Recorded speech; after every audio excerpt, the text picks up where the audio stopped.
You're listening to Factory Reset, a podcast brought to you by the New Political Economy Initiative at IIT Bombay. From India's industrial shifts to lessons from the world over, our host for the season, Srinivasan Iyer, is unpacking the historical blueprints, the breakthroughs, and the contemporary bold lessons that reset our thinking on the economy.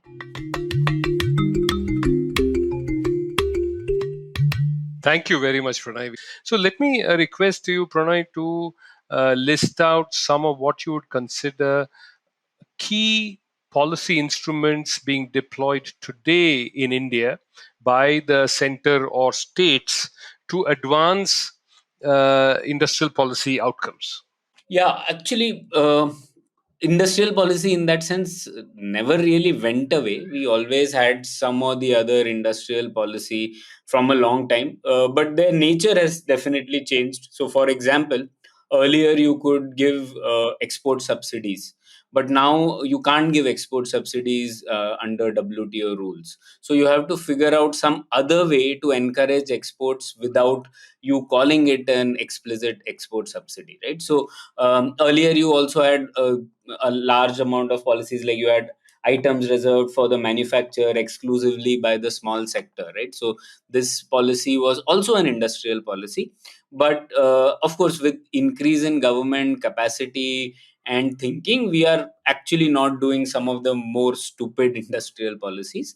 And there is obviously evolution in terms of thinking what are the new kinds of things we can do. So, from what I can gather, I think there are a bunch of instruments of industrial policies that we are using today.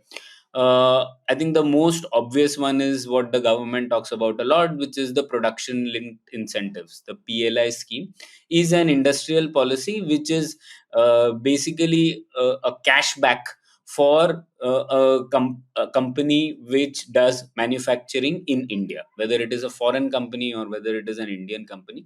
But for every additional unit of manufacturing done in India, you essentially get some 4 to 6% cashback of that amount. So that is what the primary instrument of industrial policy which is being used by the government. And it started with a few sectors, but it has now spawned to, last I counted, 14 sectors. So and the aims for each of these PLIs are very different. We've tried to analyze the aims for each of the industrial policy. There is no one aim.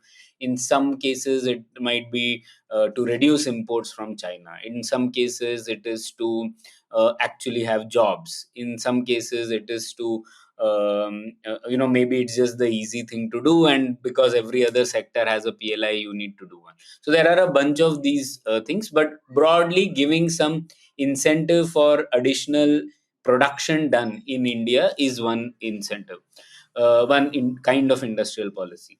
The other one is tariffs. And this is one thing, again, we are seeing the tariffs in India have risen over the last 5 6 years. So the custom duties, etc., have been increased on mobiles, TVs, on a whole bunch of things. So the idea again there is that by sort of increasing the tariffs on some of these products, there will be some domestic industry coming up. So that is one other instrument that governments use. Then there is uh, direct lending, which governments do. That is also an instrument of industrial policy. Then yeah, I mean, subsidizing R&D, etc., is also one way where governments act in favor of particular industries or sector.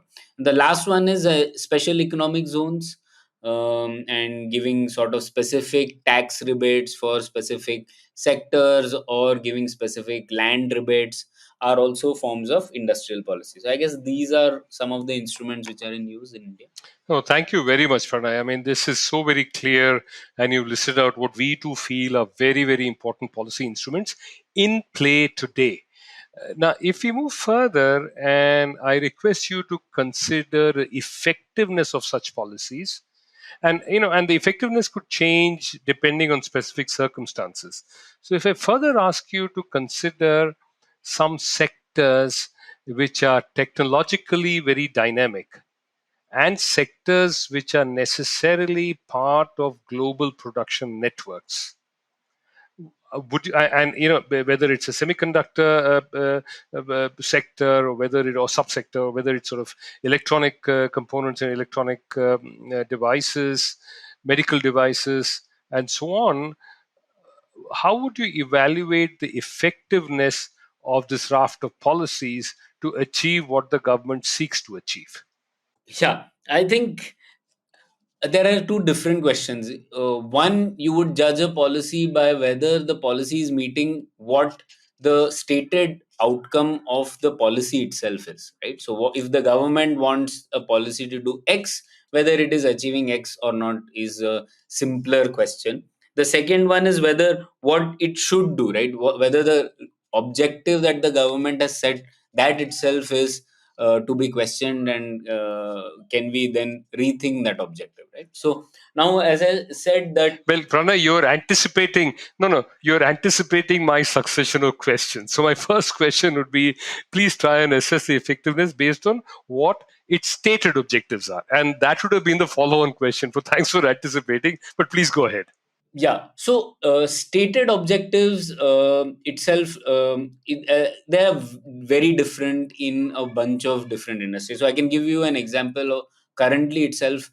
I think a lot of the PLI schemes started with the objective of exports, that we should increase exports.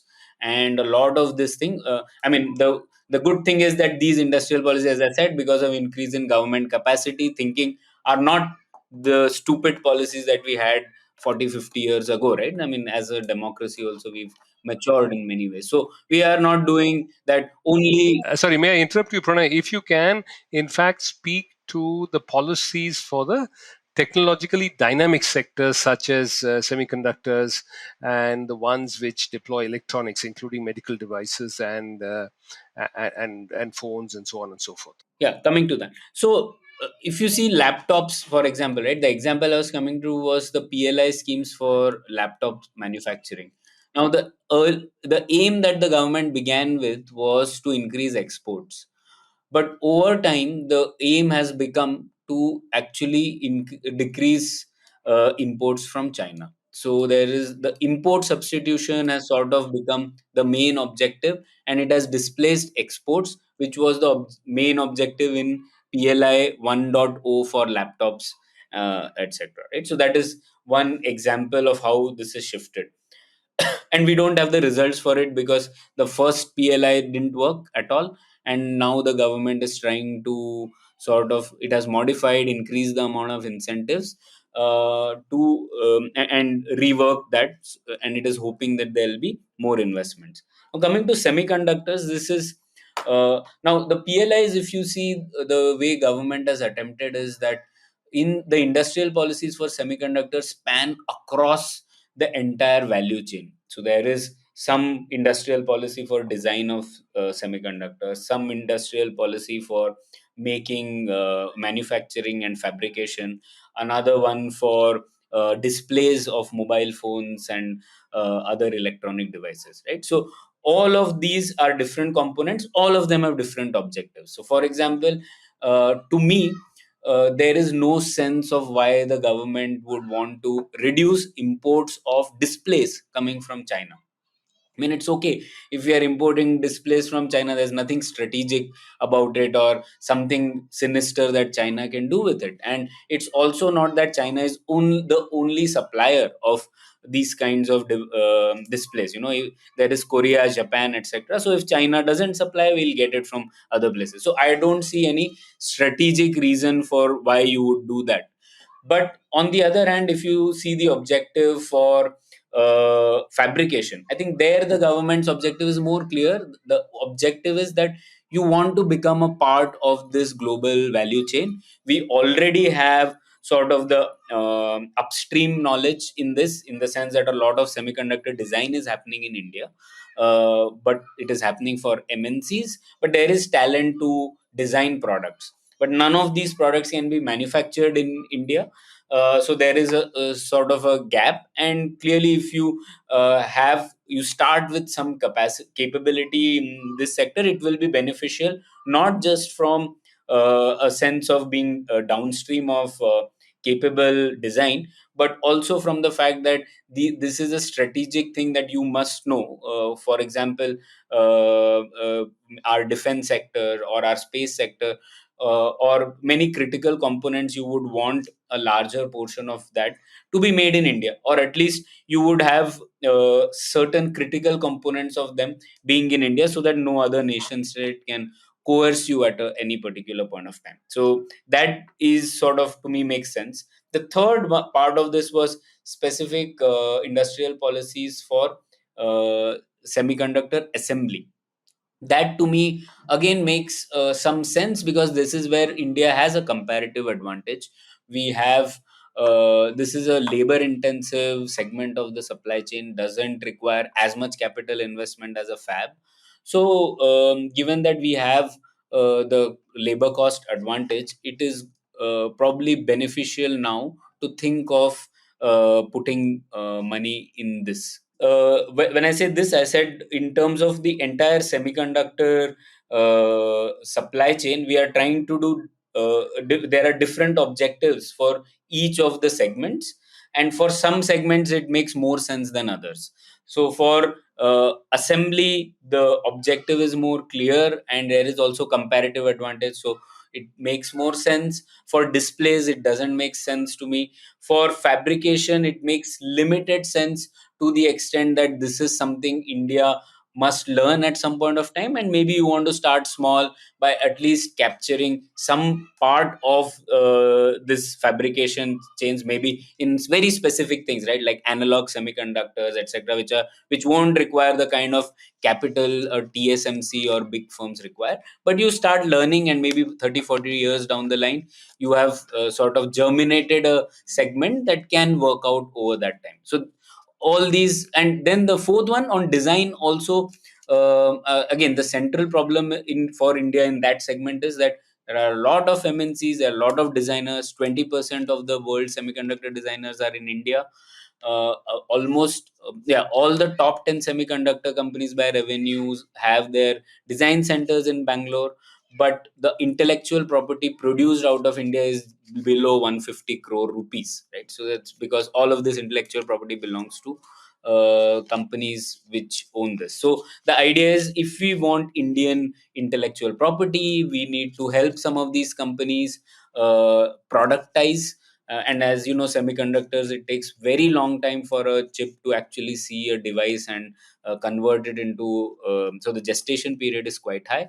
So from that sense, the government has again tried to give some incentives to companies, like common infrastructure, common licenses for tools which are very costly. So this again makes sense to me, given that we have a comparative advantage in this segment. Wonderful, Pranay, that because you actually referred to three very, very different types of industrial policy. It goes well beyond the PLI for semicon fabricators that makes headline news, because the last one that you said about design is so much more strategic.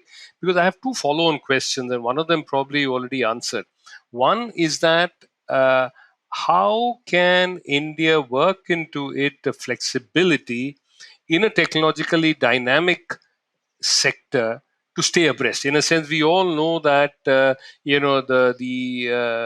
thickness of semiconductor chips is drastically reducing, and their ability to carry whatever they're supposed to carry is drastically going up. So should India be supporting the production of chips which locks us into maybe something that continues to be relevant, but which may be technologically surpassed very soon? So, what are the elements that you see which gives you optimism that India would remain technologically buoyant?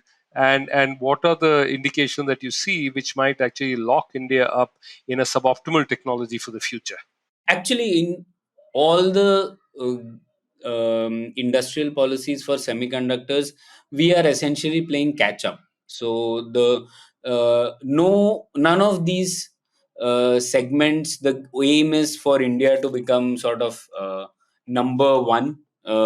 overnight. So it's just that this is a very important component of the information age, and we are there only in one segment of this, which is also design. So the idea is, can we build capabilities in each of these supply chain segments, so that we have the capacity that if there are geopolitical headwinds, we'll at least be able to do things ourselves, right? So that's the aim. So from a technology fast moving, I don't think we are looking at the frontier of technology in any of these, right? Like I said, we are looking at catching up, and that's why I don't think there is so much fear of locking up.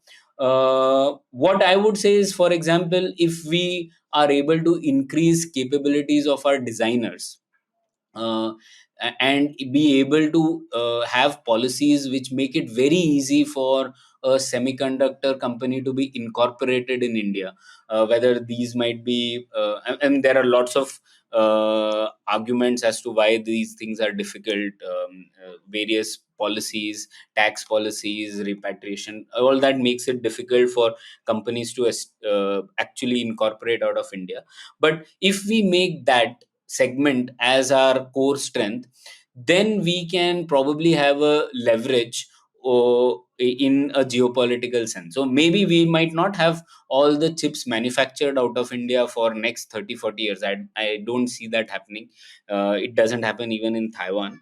But as long as there is one segment in which we have a dominant presence, and we have a large amount of capability, also a segment which has the highest amount of value captured in throughout the supply chain, then we have a play at the table, right? So we can then ensure that national interests are protected. If there is anything which goes wrong geopolitically, we have a segment in which India has a dominant presence. So that is one segment which I think, if we accelerate on, we, irrespective of where we are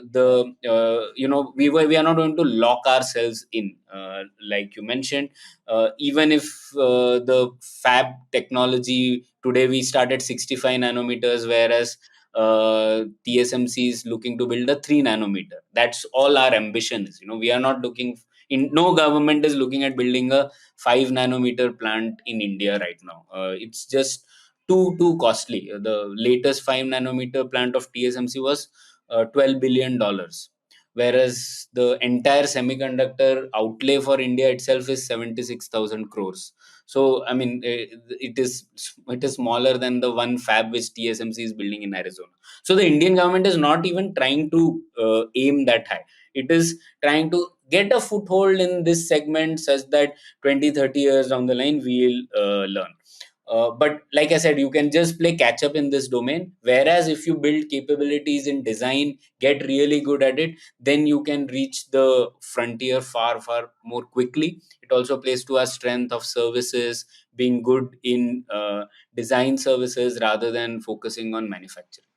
So, in a sense, Pranay, you're saying that if we redraw the objectives and not say that we want to replace all imports or even more significant imports, but more say that we're catching up and we bide our time to be a dominant global producer, then we still have a possibility given this current policy mix. Would I be right?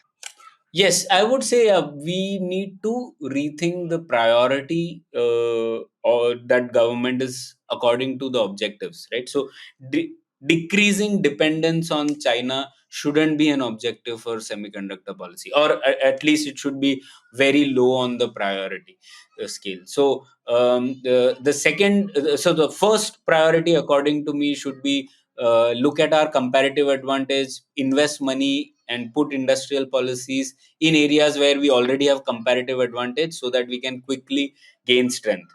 The second objective should be to address really critical vulnerabilities from a geopolitical sense. That's why making a fab, probably starting somewhere, makes sense today, right? Not, maybe specialized analog fab, maybe 30, 40 years down the line, you would have enough capability to do a lot more with that. But it's just reducing vulnerabilities, and you will just chip at it at very initially in this. And at a very low end, I would say the priority should be to reduce dependence on China. I think the current government industrial policies have these priorities inverted. So a lot of focus is on reducing dependence on China, which I don't think makes sense. I see. I see. Let's turn to something else that you just said significant on the same sector. When you were discussing the design issue, the design stage, you had said that the value retained by India is very minimal. Now, how can sort of India raise the value retained within India? Because that's that's an issue, right? If you're throwing in a lot of public funds into producing something, you want to ensure that value is retained even currently. Beyond the 150 crores.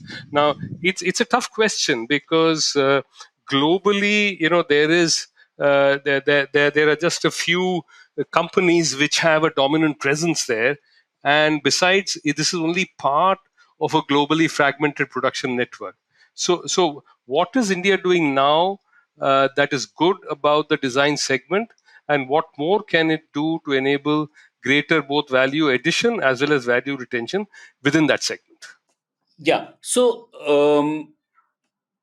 as I said, the revenue of Indian companies is less than 150 crores, is what the government estimates. But the number of engineers is about 20% of the workforce. Now, this is the segment of the semiconductor supply chain which has the highest number of players. So it is actually not a very concentrated segment, unlike fabrication, or right, where there are just 2 3 players, or even unlike semiconductor manufacturing equipment, which is again very concentrated. Design, there are hundreds and thousands of design companies across the world.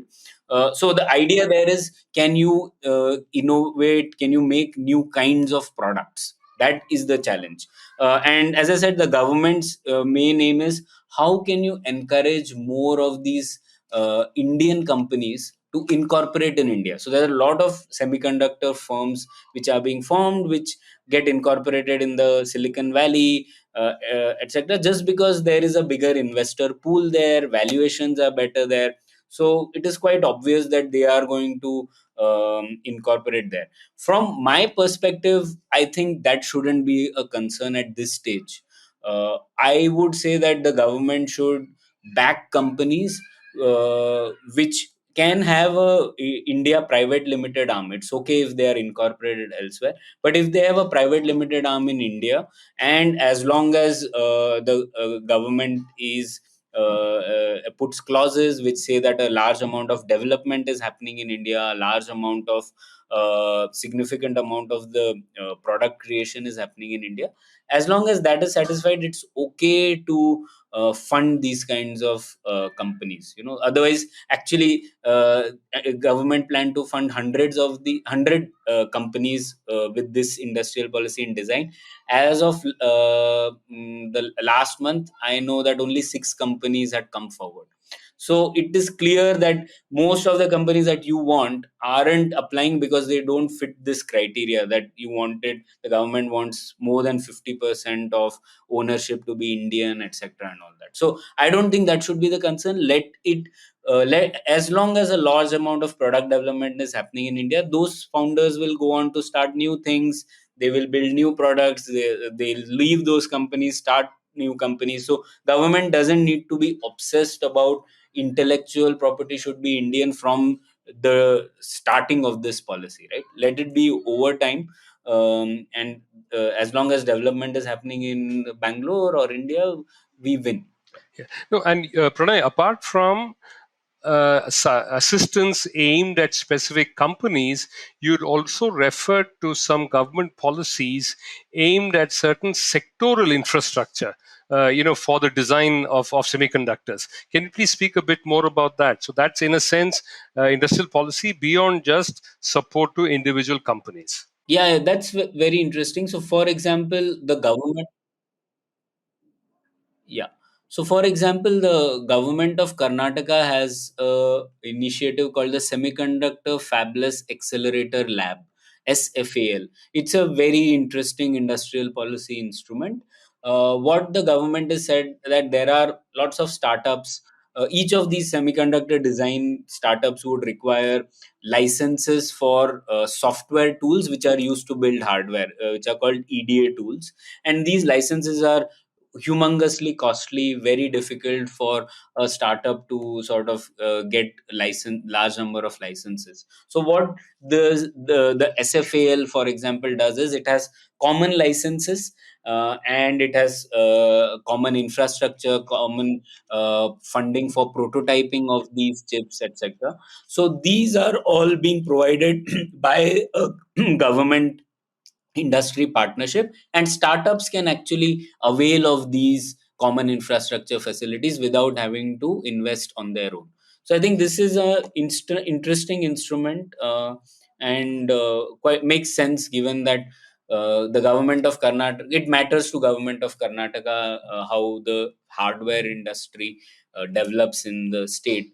And the industry body is also based out of Karnataka. So due to that collaboration, this is a new kind of industrial policy instrument which has No, come. thank you very much, Pranay. You'd also told us about some another one which I failed to recollect. So if your mind turns to that, please interrupt our flow and take us there. So this is as far as the semiconductor policy related policies are. Would you want to discuss? And thank you, because you've taken the discussion. In fact, not so much whether industrial policy or not, but the how of industrial policy. What matters is, and to recall your own definition, is that if you want a market beating result, then the how of industrial policy is so very important. And you have been discussing that with us. So let's turn to any of the other sectors where you see there is a government industrial policy where you would assess its effectiveness as slightly above par. Yeah. No, so the two things that the government always mentions about is first, mobile phone assembly. And the government claims that it's the exports. I mean, I would definitely agree that we are in a better shape in mobile phone assembly than where we were 3 or 4 years ago. So the PLI scheme probably has helped in having some more, having a nucleus of assembly of mobile phones happening in India. Now there is a lot of contention about what is the exact value addition, or are we actually exporting more than we are importing, because essentially we are importing a lot of subcomponents and then just doing some value addition in the form of very little value addition in the form of assembly, and then exporting it.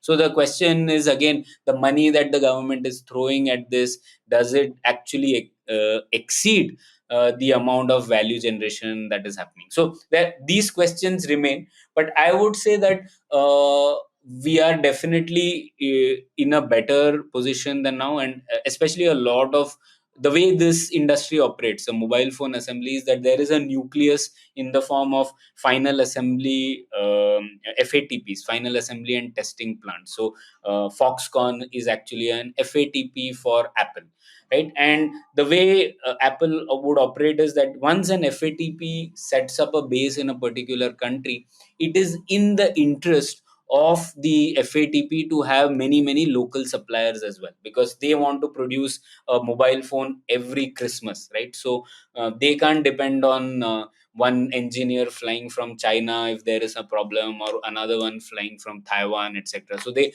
actually, once the nucleus is set up, you have the other local suppliers build up over time.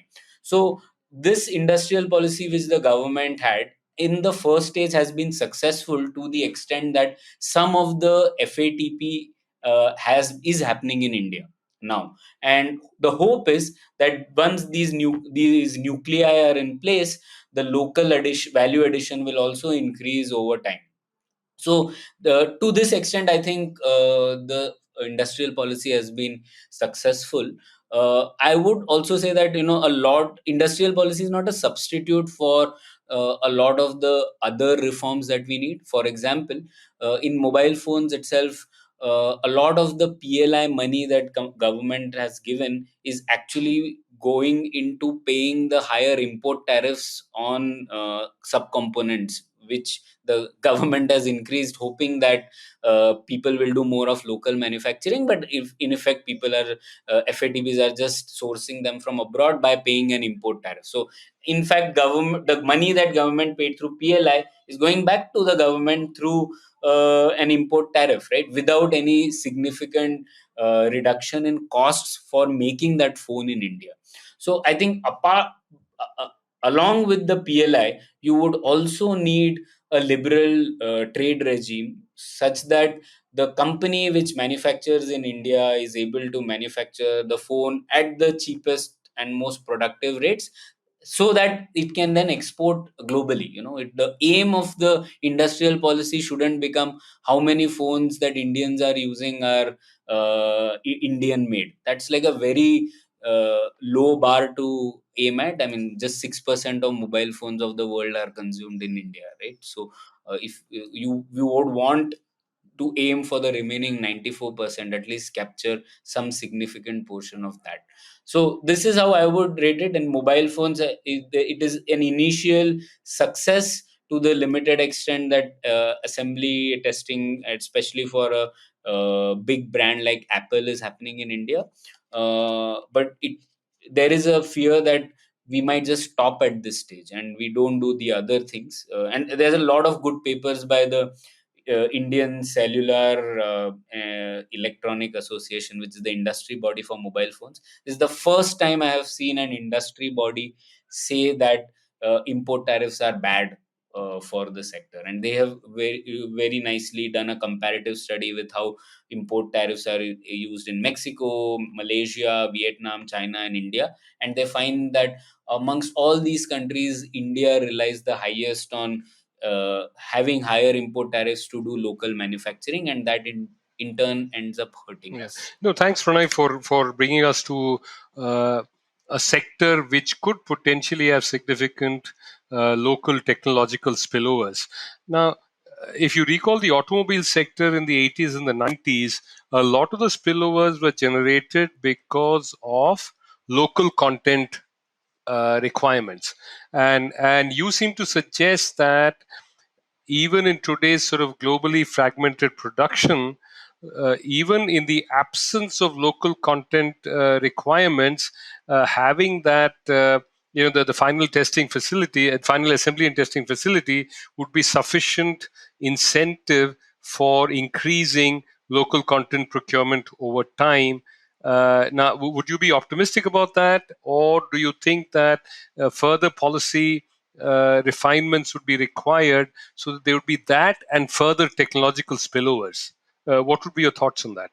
Yeah, no, I would say that for what you said is correct. I agree with that. I mean, the local suppliers will build up over time. That is in the interest of even the firms that build in, as long as we make it easier for the local suppliers also to do business, right? So, again, I mean, that goes up to all the non-industrial policy measures also that have to be kept in mind. How easy it is to do business in India. I mean, there are clear cost disadvantages to manufacturing in India. I think in mobile phone industry, it is estimated at around 10%.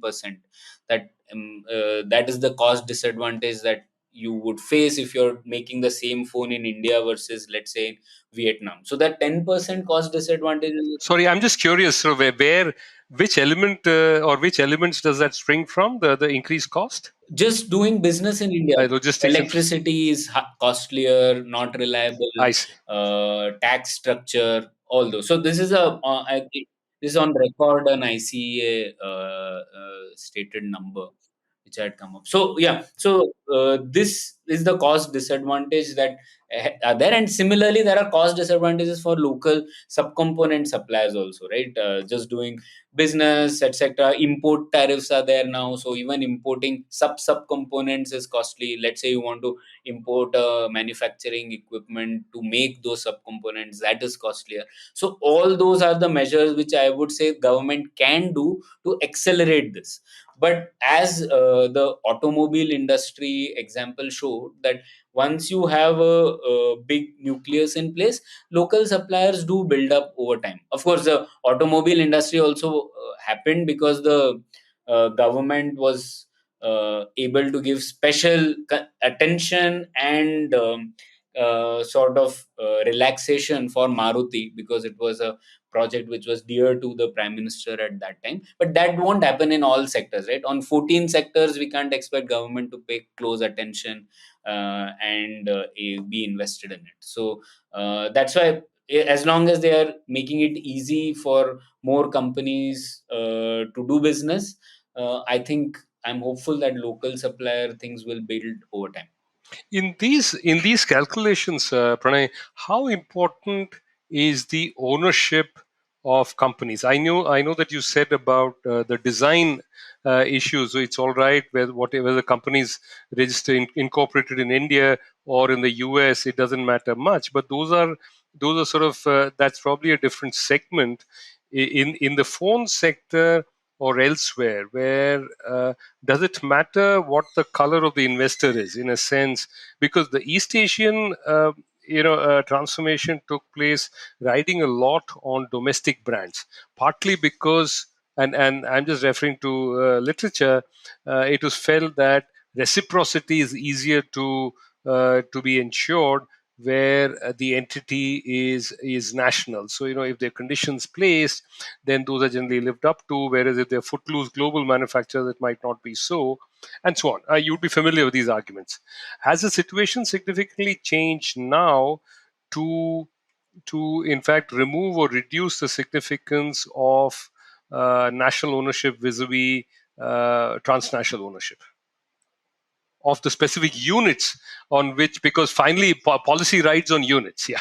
That's an interesting question. Actually, I would add a qualifier that East Asian experience is not exactly that. So, in the sense that it varies whether you are South Korea, Japan, Taiwan, or China. For example, China's success in manufacturing has depended heavily on FDI and foreign manufacturers, right? So, MNCs, most of the demand in China is actually by MNCs which are manufacturing in China and then exporting to the world, right? So it's not as if the ownership is Chinese. In fact, I mean, Foxconn is also Taiwanese, and of course, Apple is American. So a lot of the things in China are not owned by China. And whereas if you talk about South Korea, Japan, Taiwan, a lot of them were companies which were local. Now, the reason why that happened, and a lot of economists have written about it, is also because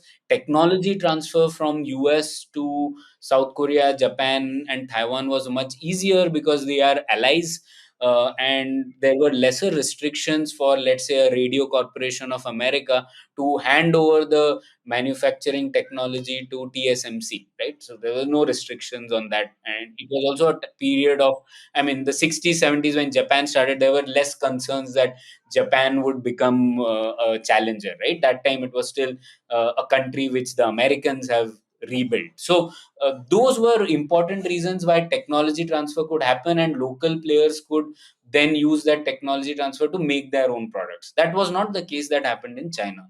A lot of transfers happened through MNCs. For given, so it's a question of both time and geopolitics, etc. So today where we are, I think India will have to rely on MNCs. There is and build on MNCs. As more and more MNCs come in, there will be domestic interest as well. So and the way, another way I would answer your question is, it depends on what is the aim of that industrial policy, right? If the aim of the industrial policy is to create jobs or have other spillovers, it doesn't matter whether it is Foxconn doing it or Tata Semiconductors doing it, right? And if the aim similarly is to build manufacturing capabilities, it doesn't matter if it is Tata Semiconductors, or if it is let's say whatever, UMC. But if the aim is to reduce dependence on China, if the aim is to having something which is Atmanirbhar, etc., then those questions become important. And for me, I don't think those should be the most important questions. I think the spillovers are far more important, and hence it's okay even if those are MNCs. Yeah. No. Thanks, Pranay, for that good answer. I would just add one more factor to be considered in the mix, which is the capacity, the relationship between state and capital, because China could ride on MNC investments because it had a state which could enable reciprocity. I'm not sure whether it's time for us to go into the Indian state's capacity to ensure that the conditions are met. But that also was a factor which enabled China to carry on even where the other East Asian countries did not tread. I mean that's what the literature says. No, I think there is the other additional element. I've been studying China innovation, etc. And one thing that we realize is that the role of local governments has also been important, because the way the techno-autocratic model in China works is that the criteria, the aims, objectives are decided by the central leadership, but there is a lot of decentralization in terms of execution. So a lot of local governments have actually stake in a lot of technology companies. I mean, that we are far, far away from it, right? So in the sense that several cities are experimenting, a lot of it goes to waste, a lot of it leads to immense amount of wastage, but there are also some successes which emerge just because 100 experiments are happening at the same time. Whereas in the Indian case, we don't even consider local government as a part of this mix, right? Because there is no capacity at that level. So a lot of these experiments in India are by the union government, and by definition, because if they are by the union government, they are few and far in between, and hence, the chances of a few successes coming up are that much lower, right? Because we are just experimenting three or Yeah. four No. times. In fact, even the autonomy that you described in the Karnataka state policy on the for the design segment of the semiconductor is also quite surprising, because there are not too many instances of state governments playing that kind of role across the board. I mean, this is not just about high tech stuff, but even otherwise, of using even the space that they have to push along these national economic objectives. Now let's turn to, would you also want to speak to the other aspects, both how can industrial policy support technology spillovers, and how can it support, you see, coordination issues and problems such as those which the market does not easily address, to in fact enable outcomes which are much larger than pure sectoral outcomes, so that they get diffused across the entire economy. Have you seen instances of that happening, or do you see the possibility of that happening, given the identification of some of these high tech sectors which have a prevalence or an influence on numerous other economic sectors? Yeah, no, I haven't seen. I can't give any concrete example to this question. But what I can answer is maybe, yeah, what are the elements that can help in building these kinds of industrial policies in these sectors? So I think one clear thing is clear objectives and sunset clauses are important, which thankfully the PLIs have. And there is a lot of risk of rent seeking, etc. But as long as the government is transparent about the objective and the sunset clause, I think we as a democracy can hold the government to account on that.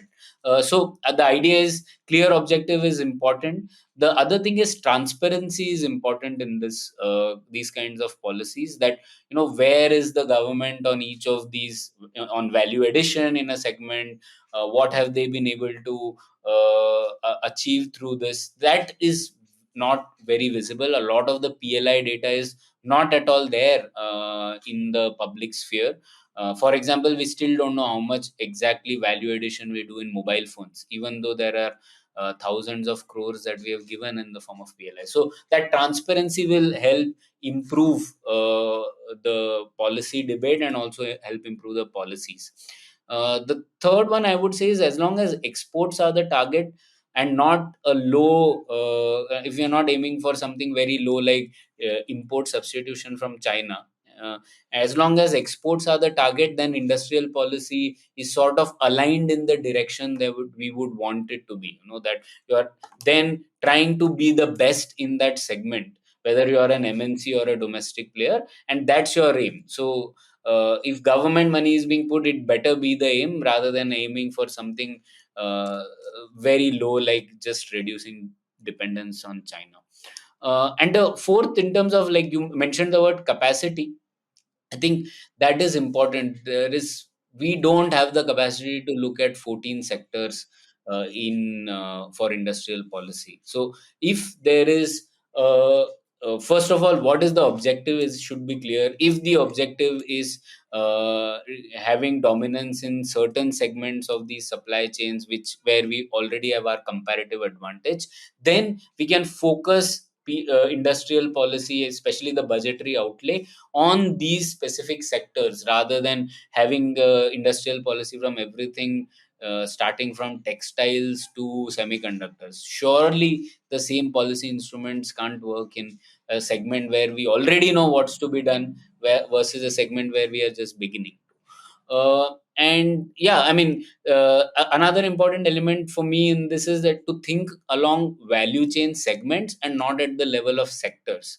So as I outlined in the semiconductor example, it's important to look at it from a segment by segment basis, and what is the industrial policy required, rather than just looking at broadly that semiconductors are important, they are strategic, so let's put all the money in whatever is related to semiconductors. That's not how it will be. Every country imports chips to make more chips. And finally, there is no industrial policy shouldn't be seen as a substitute for other reforms, which will still be required. So we will still need reduced import tariffs. We'll still need to be part of RCEP or other trade fora to plug into the global value chains. So FTAs again will hit the capacity wall. How many FTAs will we be able to sign, given the capacity, right? So the idea is, those reforms are still required very much if we want to make the industrial policy be as effective as we want it to be. Thank you for that. Now, if we turn to some things which you haven't spoke about, which is if industrial policy of a different kind was needed to say address India's extremely important employment challenge, which is generating jobs at the low to mid skill ends, which is where most of India's workforce is. I mean, skilling is not the answer because that's a whole generational, there's a whole generational time frame to that. So, if say that kind of employment of low to mid skills, or say if public health issues were there, and we look at the pharmaceutical sector, then are you suggesting that we need very very different designs for industrial policy than say what is considered as potentially successful for the high tech Yeah, semiconductor actually, segment? yeah. So many of these industries we are talking about, semiconductors, etc., the amount of jobs generated won't be much. Maybe in mobile assembly, yeah, and there will be some spillovers, but yeah, no, the primary ones won't be there, apart from like initial construction and all that.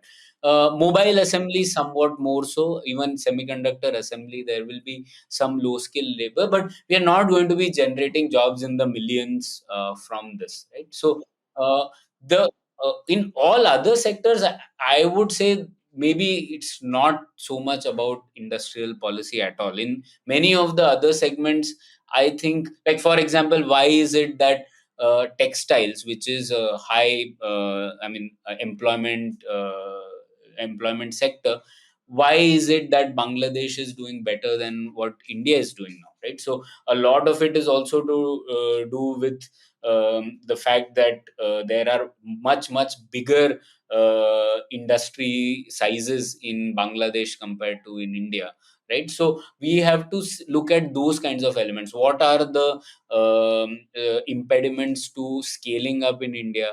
A lot of initial studies on this also showed that it is the young firms and not the small firms which employ a lot more people, right? So young firms essentially means that you need a lot more competition, and as long as there are many firms competing in the market, there will be more jobs. So the idea is, again, what are the policies which can allow many young firms to keep coming up, right? So I don't think those are in the domain of industrial policy as I defined it. A lot of those are in the domain of doing business in India, real doing business on ground in India. What are the compliances? How easy it is to hire people? How easy it is to let go of people? All those things are the ones which I think are impediments to scale in labor intensive sectors more than a industrial policy. So yeah, sure. I mean, we can throw money at the problem, but will that change the cost disadvantages that we have? I'm not so sure. Yeah, and Pranay, even say within garments, good that you referred to Bangladesh. There are industry specific problems which might require industrial policy kind of solutions. I mean, one symptom is that the composition of Bangladesh's exports has a much higher proportion of blended fabric, whereas India's exports, in fact, globally efficient production is largely cotton. And world traded garments, blended fabrics are a very high proportion. So in a sense, essentially, India ends up clothing the world just for say a couple of summer months, whereas Bangladesh is capable of clothing the world for a much wider part of the year. That sort of thing. So a granular look at that sector might actually prompt us to consider some specific industry specific solutions too. What do you feel about that? I mean, because that's also the drift that you've generally been. But Srini, that's, I mean, if it is that clear to us that 10 months a year you would want blended fabric rather than cotton, why is it that the Indian firms are not already making that, right? They would have made this already. If Bangladesh can do that, right? So don't you think that is it's not that information asymmetry is too busy. No. My limited point was that what you've been talking about all along, which is a deep dive into sectors, is something that's so very important to, even if one sought to look at employment or say public health along these industrial policies. I was just making that very limited point. Correct. Yeah. Agreed to that. I think, see, I mean, if this is an information asymmetry coordination problem, then there are industrial policies, for example, again, I can give the example in semiconductors. Uh, there is a coordination problem in the sense that you don't know how the demand is going to shape out over the next few months. You also don't know where your components are coming from, etc. Right? A small firm will not pay so much attention to that. So one industrial policy that some governments are trying it is just to map the supply chain and give this information to a large number of players in the market. So as long as firms know more than they know currently about where their raw materials are coming from, about the kinds of risks that they might face. This is also one thing that people are thinking of, right? So maybe in this sector also, the industrial policy that you might require is looking at mapping this supply chain, how it operates across the world, rather than actually having to put money at the Yeah. problem. No, thank you very much, Pranay. Just one final question that, in fact, it takes us back to the definition that you said, which is that it is sort of deliberate state action to achieve market beating outcomes. And it's a wonderful definition. But what it does is also, in a sense, it challenges some widely held neoclassical assumptions, and therefore, would you want to speak about that, which is that it's best to leave the market untouched, whereas here the person who set down the definition says that there are certain outcomes that can be desired which could even beat what the market could achieve. So, do you want to expand a bit on that? No, I think I largely think that we have a lot to do in terms of the pro market measures. So I come from that angle. But what I think the real challenge today is none of the countries in the world uh, are truly following this, right? So, for example, even the US has a huge amount of industrial policy through the Inflation Reduction Act and whole sort of sector specific things. China is doing that, Japan is doing that. So, given that we are in this geopolitical moment where India does have an opportunity to actually reorient some supply chains, and B, we are in a practical situation where every other country is doing this, and literally the older ideas of WTO and free trade have been questioned a lot. So, given that we are in that sense, I think it makes important sense for us to also have some industrial policy measures selectively, but in areas where it makes sense for us. That's how I would put it. Thank you very much, Pranay. We are grateful for you sharing your thoughts at such great depth and so very thoughtful. You're looking at such considerable detail. Thank you very much, and have a great day. And thanks for coming, despite your health not holding up quite. Yeah, no, thanks so much.